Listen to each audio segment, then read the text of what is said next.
Eu uma vez, conversando com o Bill Clinton, em 2003, em Davos, eu fui fazer uma pergunta para ele, ele falou assim, para mim, Lula, nos Estados Unidos a gente não tem costume de dar palpite sobre a governança do outro cara que está governando. E eu não gosto muito de ficar fazendo julgamento de governo, sabe, porque eu já fui presidente, eu sei como é que é, sei a dificuldade, sei o que você pode fazer, mas depois de ontem eu não me conformei e resolvi falar. Sabia que não seria fácil.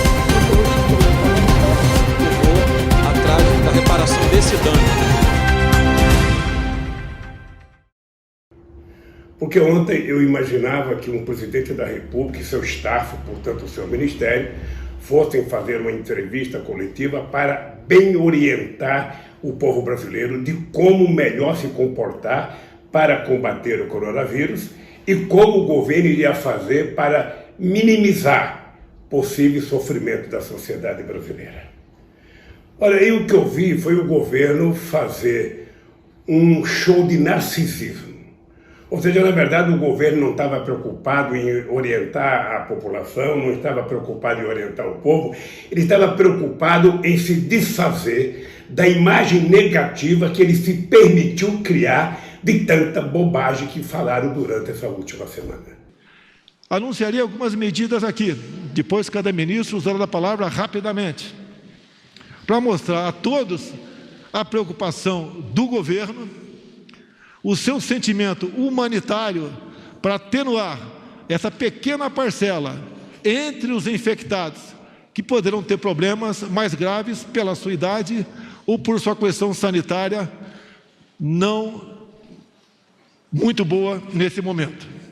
Sinceramente, eu nunca vi tanta bobagem junta na exposição de um governo que explicou o inexplicável. O que era importante era o governo ter avisado ao povo brasileiro o que ele vai fazer de investimento para minimizar os efeitos do coronavírus aqui no Brasil.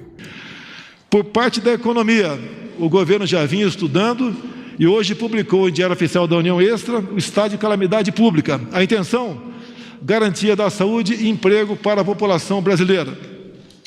Medidas emergenciais, 84 bilhões para a população vulnerável, 60 bilhões para a manutenção de empregos, antecipação das parcelas do 13º salário, reforço no programa Bolsa Família, integrando mais de 1 milhão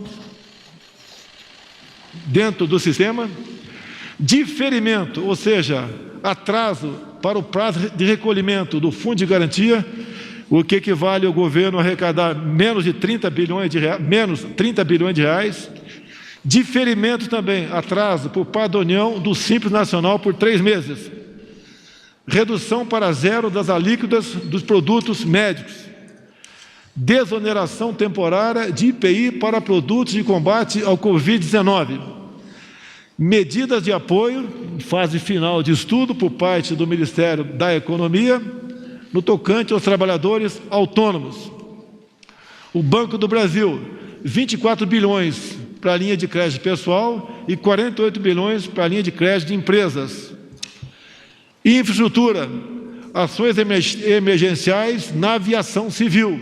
Vai explicar o ministro Tarcísio aqui que devemos, de uma forma ou de outra, socorrê-los, porque o desemprego, a quebra das empresas não nos interessa. O custo seria muito maior para todos nós. Explicar quanto vai comprar de leito, quanto vai investir nos hospitais, quanto vai contratar de médico, quanto vai contratar de enfermeira, ou seja, como que nós vamos fazer para evitar que o coronavírus possa virar uma coisa muito grave no nosso país. Porque grave já é por si só. E eu queria que vocês compreendessem a necessidade do cuidado, porque tem uma coisa que depende do governo, tem uma coisa que depende do hospital, mas tem uma coisa que depende de nós. Nós estamos no pé deste monte, e o tamanho desse monte depende diretamente do comportamento das pessoas. Depende, em primeiro lugar, de ter foco no cuidado com as suas famílias, idosos. Depois vem uma série de estruturas de comportamento que vão ajudando. Pela primeira vez, todas as áreas do Ministério estão com pessoas que são especializadas, são o que nós poderíamos ter de melhor para o momento. Nossa vigilância é considerada hoje, de todos os países, a que pegou os casos dentro do Brasil com mais rapidez. Conseguimos seguir paciente por paciente, identificamos transmissão sustentada por nexo epidemiológico. A grande maioria dos países começou a perder pacientes quando chegava em 80 casos. Eu sei que muitos ficaram na porta de hospitais. Essa notícia, como ela era uma notícia muito cobiçada, todo mundo morreu, e a gente estava aguardando que qualquer momento poderíamos ter que dar essa notícia. Em tempos de internet, se a gente for contar um por um dos que falecem por problemas respiratórios, nós vamos contar muitos. Mas nós tivemos o primeiro caso quando já tínhamos praticamente 300 casos confirmados. É por isso que é importante não ficar frequentando restaurante, bar, não ir a teatro, não ir a cinema. É importante não ir trabalhar, e aí o governo precisa garantir que as pessoas não serão mandadas embora, e os empresários garantir que as pessoas vão receber o seu dia, as empregadas domésticas ficar em casa e receber o seu salário. No momento em que a saúde do brasileiro e a manutenção dos empregos exige gastos adicionais, nós teríamos que contingenciar 40 bilhões. Então, evidentemente, isso não é uma coisa razoável. Trocamos ideia com o presidente disse, olha, saúde dos brasileiros e a defesa dos empregos dos brasileiros está acima de outros interesses, precisamos fazer isso, então qual seria a solução tecnicamente? E a solução técnica é o artigo 65 da Lei de Responsabilidade Fiscal. Recorrendo ao artigo 65 da Lei de Responsabilidade Fiscal, estão suspensas as metas de resultado primário desse ano. Então você tem espaço para fazer o esforço contracíclico. É importante que a gente cuide de fazer com que os mais vulneráveis, aqueles que mais necessitam, aqueles mais fragilizados, que além de tudo são os que consomem menos proteínas e calorias, portanto estão mais fracos, essas pessoas precisam receber um cuidado maior por parte do governo. Vamos trabalhar com um bom número de kits que nós utilizaremos muito para fazer o diagnóstico nos nossos pacientes mais difíceis, aqueles com mais de 65 anos. E teremos o teste de imunoglobulina, de anticorpo, para fazer da população de uma maneira geral, para termos a exata noção da epidemiologia. E é exatamente para isso que existe o governo, senão não teria sentido existir governo. O governo não existe para falar ou para fazer bobagem. O governo não existe para falar ou para fazer bobagem. O governo não existe para falar ou para fazer bobagem. Boa noite. Nós começamos essa edição do Jornal da Record com a condenação do ex-presidente Lula pelo Tribunal Regional Federal da 4ª Região. A decisão foi unânime, 3-0. Os desembargadores da 8ª turma do tribunal aumentaram para 12 anos e 1 mês de prisão a pena do ex-presidente. Eu esperava então que o presidente fizesse uma entrevista coletiva, tentando dizer para as pessoas, não vamos fazer isso, vamos cuidar disso, não vai acontecer isso, nós vamos cuidar das pessoas mais pobres, vamos cuidar dos moradores de rua, vamos cuidar dos mais velhos, nós vamos colocar mais dinheiro à disposição e dinheiro novo. Se for necessário que o Tesouro coloque quantos bilhões forem necessários para salvar a vida dos seres humanos brasileiros. 38 milhões de brasileiros que estão nas praias vendendo mate, que estão vendendo cocada pela rua, sem emprego formal, entregando coisas, são os flanelinhas. Todo esse pessoal, inclusive a gente chama dos autônomos, esse pessoal todo, de repente, quando a economia para e as pessoas ficam em casa, em isolamento social, não é só o restaurante formalizado que fica aberto, é também o bar da esquina, esse pessoal todo sofre. Então nós estamos estendendo, fizemos hoje o cálculo, o presidente vai assinar essa medida também hoje, conversamos hoje sobre isso, era uma preocupação, ele nos encomendou isso já há uma semana. Vamos lançar uma camada de proteção justamente aos autônomos. Não é ficar anunciando que vai fechar a fronteira com a Venezuela, na verdade, se o Moro quisesse fechar alguma coisa, ele devia fechar a boca. A portaria autorizada pelo presidente da República, pelo Ministério da Saúde, Ministério da Justiça e Casa Civil, para restrição da entrada de estrangeiros provenientes da Venezuela, dado o colapso do sistema de saúde pública daquele país já há muito tempo. e a percepção de que a medida era necessária, tanto para evitar a contaminação no Brasil, disseminação dessa doença, como igualmente a constatação de que o Brasil não teria condições de absorver uma eventual demanda vinda da Venezuela. Porque não é possível que as pessoas utilizem a entrevista coletiva para dizer nada, absolutamente nada, apenas o presidente tentar se explicar da quantidade de bobagem que já fez. Meus eleitores, estive ao lado do povo, sabendo dos riscos que eu corria, mas nunca abandonarei o povo brasileiro, esse ao qual eu devo lealdade absoluta. Aliás, eu acho que é importante fazer um reconhecimento.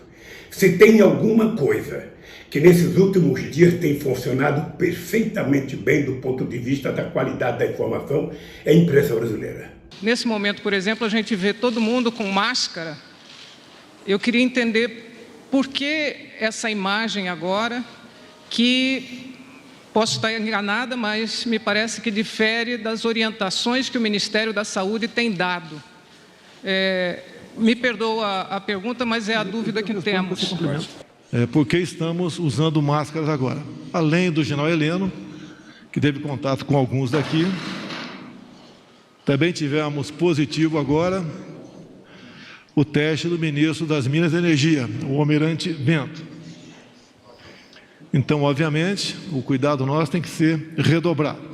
Tenho que reconhecer que se tem uma instituição que prestou um serviço de informação 24 horas por dia ao povo brasileiro, foi a imprensa, foi rádio, foi televisão, foi a internet, foi a imprensa alternativa. De março de 2014 para cá, são 25 capas na Isto É, criando a imagem de monstro do Lula. A revista Veja tem 19 capas, e à época 11 capas. As capas é apenas fechamento da matéria, porque dentro é demonizando Lula. As pessoas nunca, os meus acusadores, nunca tiveram 10% do respeito que eu tenho por eles.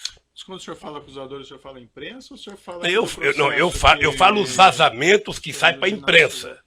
A Folha de São Paulo, nesse mesmo período, teve 298 matérias contra o Lula e apenas 40 favoráveis. Tudo com informações ou da polícia ou do Ministério Público. Eles não se autoassumem, eles culpam alguém. O jornal o Globo, que é o mais amigo, tem 530 matérias negativas contra o Lula e 8 favoráveis. O Estadão, que é mais amigo ainda, tem 318 matérias contrárias e 2 favoráveis. Eu vou jogar só o Jornal Nacional, foram 18 horas e 15 minutos nos últimos 12 meses. 18 horas. Sabe o que significa 18 horas falando mal de um cidadão? Significa 12 partidas de futebol entre a Barcelona e Atlético de Madrid. Eu estou falando apenas do Jornal Nacional, que é mais importante, mas eu poderia pegar Bom Dia Café, Bom Dia Almoço, Bom Dia Não Sei das Contas, Bom Dia Janta, Jornal da 11, Jornal da 10, em todos os canais de televisão. Tenho que reconhecer que se tem uma instituição que prestou um serviço de informação 24 horas por dia ao povo brasileiro, foi a imprensa, foi rádio, foi televisão, foi a internet, foi a imprensa alternativa. A entrevista de ontem ela foi patética, é uma entrevista que não serviu para muita coisa, é uma entrevista que serviu apenas para demonstrar que nós, nesse instante, não temos governo. Sabia que não seria fácil.